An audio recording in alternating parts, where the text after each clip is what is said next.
नमस्कार दोस्तों, स्वागत है आपका हमारे YouTube channel A to Z the Braj पर। जैसे कि आपको पता होगा, वृंदावन के कॉरिडोर को लेके अभी बहुत बड़ा घमासान मचा हुआ है हमारे ब्रज में। जैसे कि हम पिछले कई दिनों से न्यूज़ पर लगातार देख रहे हैं। कई वीडियोस हमने ऐसी देखी जिसमें ये बता रखा है कि वृंदावन कॉरिडोर बनना चाहिए। कई वीडियो हमने ऐसी भी देखी जिनमें बता रखा है कि वृंदावन का कॉरिडोर नहीं बनना चाहिए और जिससे वृंदावन की जो पुरानी कुंज गलियाँ हैं वो ख़त्म हो जाएंगी और एक पौराणिक जो भाव है वृंदावन का वो ख़त्म हो जाएगा। लेकिन इस वीडियो में मैं आपको सच्चाई बताऊंगा, क्या वाकई में वृंदावन का कॉरिडोर बनना चाहिए या नहीं, और साथ में कोशिश करेंगे अपने परम पूज्य श्री प्रेमानंद जी महाराज से भी पूछने की क्या उनका कॉरिडोर के ऊपर क्या कहना है। सबसे पहले दोस्तों मैं आपको बता दूं वृंदावन कॉरिडोर की ज़रूरत क्यों पड़ रही है। जैसे कि आपको पता होगा, हर साल हमारे वृंदावन बांके बिहारी मंदिर में भीड़ बढ़ती जा रही है, श्रद्धालु बढ़ते जा रहे हैं, जिनकी वजह से कोई ना कोई दुर्घटना कभी ना कभी होती रहती है।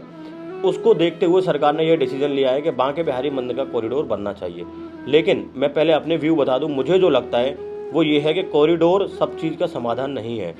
मैंने जब अपनी भारत यात्रा करी थी, जब मैं अपनी भारत यात्रा पे था, तो हमने कई बड़े बड़े मंदिरों में दर्शन किए। जैसे कि पुरी में हमने जगन्नाथ मंदिर के दर्शन किए।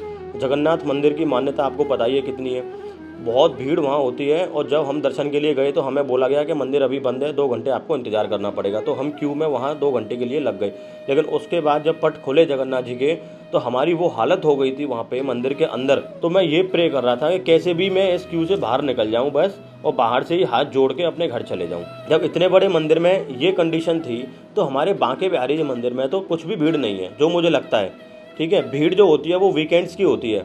अभी इसके बारे में भी बात करेंगे, भीड़ के बारे में भी बात करेंगे। पहले मैं कुछ दर्शन की बता देता हूँ। उसके बाद फिर हम जब नीचे की साइड रामेश्वरम गए, तो वहाँ रामेश्वर ज्योतिर्लिंग के दर्शन किए हमने। वहाँ पे हमने जो व्यवस्था देखी, जो रेलिंग लगी हुई थी, जैसे MS की या स्टील की रेलिंग लगा देते हैं, तो उसकी ऐसी व्यवस्था थी कि हर यात्री को बहुत अच्छे से दर्शन होंगे। वहाँ कोई कॉरिडोर नहीं था, कोई कुछ नहीं है। आप एक साइड से जाएंगे, सारे लोग बाहर से ही रोड पे से ही लाइन बनना शुरू हो गई थी, रोड पे से ही रेलिंग शुरू हो गई थी, वहीं से सब लोग एंट्री कर रहे थे।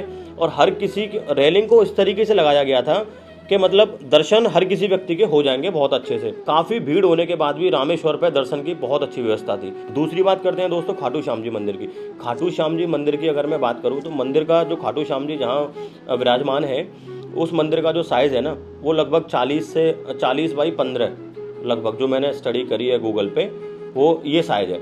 और वहाँ लाखों की भीड़ जाती है और कोई श्रद्धालु ऐसा नहीं जाता जो बिना दर्शन के वहाँ से वापस आया हो।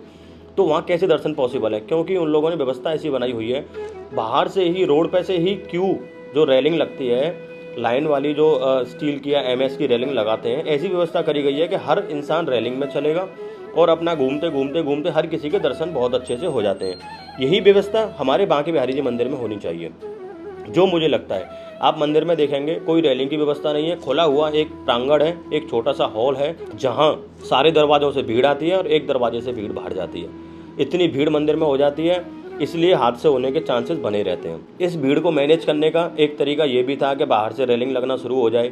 जैसे कि आपने देखा होगा, कुंज गलियाँ जो हैं उनकी व्यवस्था थोड़ी सी चेंज करनी पड़ेगी, जो मुझे लगता है, जो मुझे लगा। कुंज गलियों में से ही रेलिंग स्टार्ट करनी पड़ेगी, वहीं से सब लोग क्यू बना के आएंगे और एक लाइन से जाएंगे, दर्शन करते हुए सभी लोग बाहर चले जाएंगे। मंदिर में रुकने का मतलब क्या है? वैष्णो देवी पे पहले तो घटना की बात कर लेते हैं। देखो, घटना वैष्णो देवी पे भी हो चुकी है, जगन्नाथपुरी में भी हो चुकी है। घटना एक अलग चीज़ है, अच्छी व्यवस्था के बाद भी घटनाएं हो जाती हैं। घटना होना एक अलग चीज़ है, भीड़ को नियंत्रण करना एक अलग चीज़ है। घटना देखिए कहीं भी हो सकती है, लेकिन भीड़ को नियंत्रण करने के लिए ये जरूरी नहीं है कि हर जगह को कॉरिडोर बनाया जाए। दोस्तों, मैं हर साल वैष्णो देवी जाता हूँ, मैंने वहाँ जो व्यवस्था देखी, एक नंबर व्यवस्था।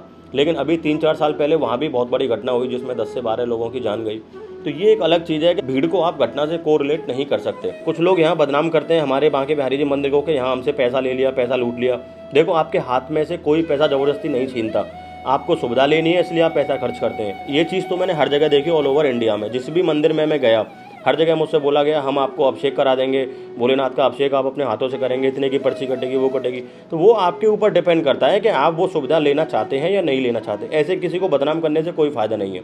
दूसरी बात ये कि जब सैटरडे संडे होता है तो हमारे वृंदावन में इतनी भीड़ हो जाती है जिसका कोई हिसाब नहीं है। क्योंकि सैटरडे संडे आप जब वृंदावन आएंगे तो दिल्ली हरियाणा सबसे पास पड़ता है हमारे वृंदावन के। तो सैटरडे संडे में दिल्ली हरियाणा की पब्लिक ऐसे आ जाती है दर्शन करने। आप मुझे एक चीज़ बताइए, ये वीडियो आज की है, मंगलवार की। आप इसमें भीड़ देखिए, कोई खास भीड़ नहीं है, ना मंदिर के अंदर भीड़ थी, ना इन कुंज गलियों में भीड़ थी। घटना होने का कोई सवाल बनता ही नहीं है। उसके बाद अगर इसमें क्यू सिस्टम भी होता तो भी ये भीड़ पूरी नियंत्रण रहती, एक लाइन में चलती, दर्शन करते हुए बाहर निकल जाते। लेकिन शनिवार इतवार हमारे वृंदावन बांके बिहारी जी मंदिर में बहुत भीड़ हो जाती है। इस भीड़ का जो सबसे बड़ा कारण है वो है वीकेंड का। जनता को थोड़ा सा समझना चाहिए, शनिवार इतवार छुट्टी हुई, आपने अपनी सुविधा देखी और बिहारी जी के दर्शन करने चले आए। तो आपको जब बिहारी जी के प्रति इतना भाव रखना है, इतना प्रेम रखना है, तो उनके लिए टाइम निकाल के आइए, ताकि बिहारी जी को लगे कि हाँ ये हमारे लिए टाइम निकाल के आए। आप वर्किंग डेज में आओ, सोमवार को आओ, मंगलवार को आओ, बुधवार को आओ, आप अपनी सहूलियत के हिसाब से, क्या इतवार है आज हम फ्री हैं, चलो बिहारी जी के दर्शन करने चल रहे हैं। तो ये चीज़ मुझे थोड़ी सी गलत लगती है। तो इसीलिए बस भीड़ कंट्रोल हो जाएगी। थोड़ा सा रजिस्ट्रेशन का सिस्टम भी होना चाहिए कि हाँ जिसको ऑनलाइन दर्शन करने हैं वो पहले ऑनलाइन रजिस्ट्रेशन कर दे। जितने रजिस्ट्रेशन होंगे उतने ही लोग मंदिर में अंदर जाएंगे, वो भी लाइन से। सबसे पहले तो है क्यू, लाइन, सबसे पहले लाइन का होना बहुत ज़रूरी है।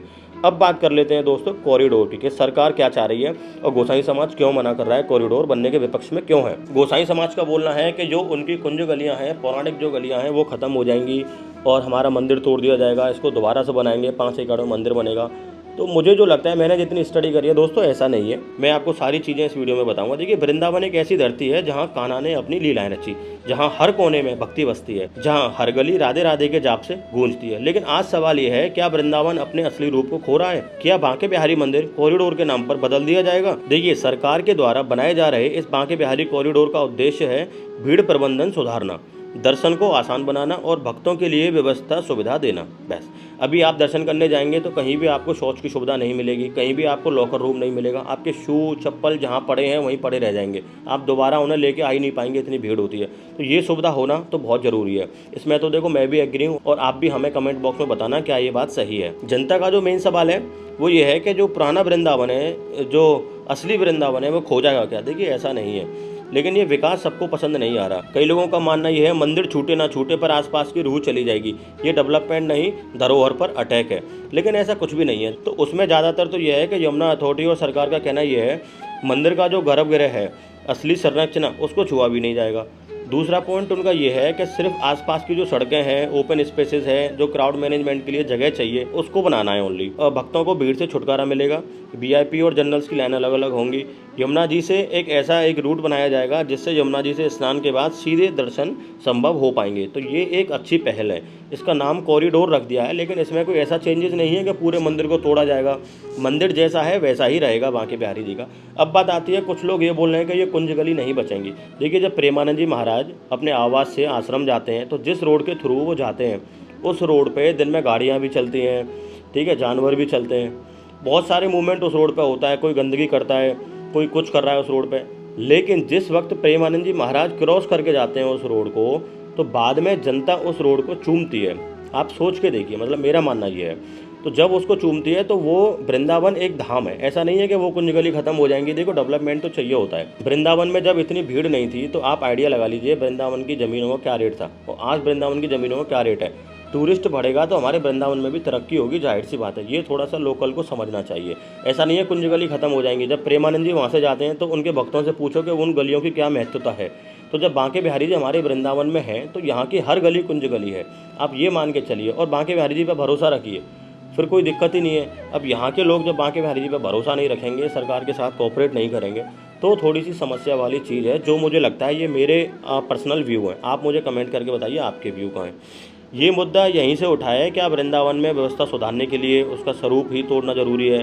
तो बहुत सारी चीज़ें ऐसी हैं, क्या सही में ये एक भक्ति का विकास है या विरासत का विनाश? ये वृंदावन एक भावना है, एक लीला भूमि है, जहाँ कान्हा के कदम कदम पर संस्कार हैं। सवाल सिर्फ इतना है, क्या एक कॉरिडोर के लिए हम उस आत्मीयता को त्याग देंगे? तो मेरा मानना ये है, सरकार को और जो गोसाई समाज है उनको बैठ के मिल के कुछ ना कुछ इसका हल निकालना चाहिए। ऐसा नहीं है कि बहुत लोगों में ये खबर फैल रही है कॉरिडोर बनेगा, मंदिर टूटेगा, दोबारा मंदिर बनेगा। मंदिर वही रहेगा बिहारी जी का, जो आसपास का जो स्वरूप है उसको थोड़ा सा चेंज करेंगे। वरना ऐसा नहीं है, हमारा पूरा वृंदावन एक धाम है। बहुत लोगों की इच्छा ये रहती है कि हम वृंदावन में जाके रहें।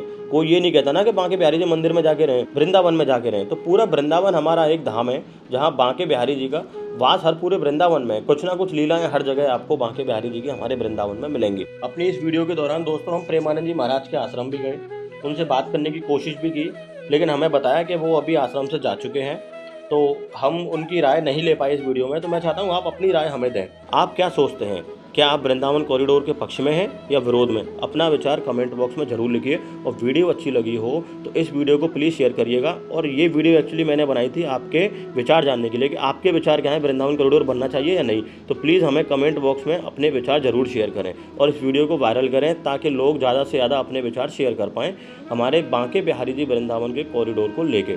धन्यवाद। राधे राधे।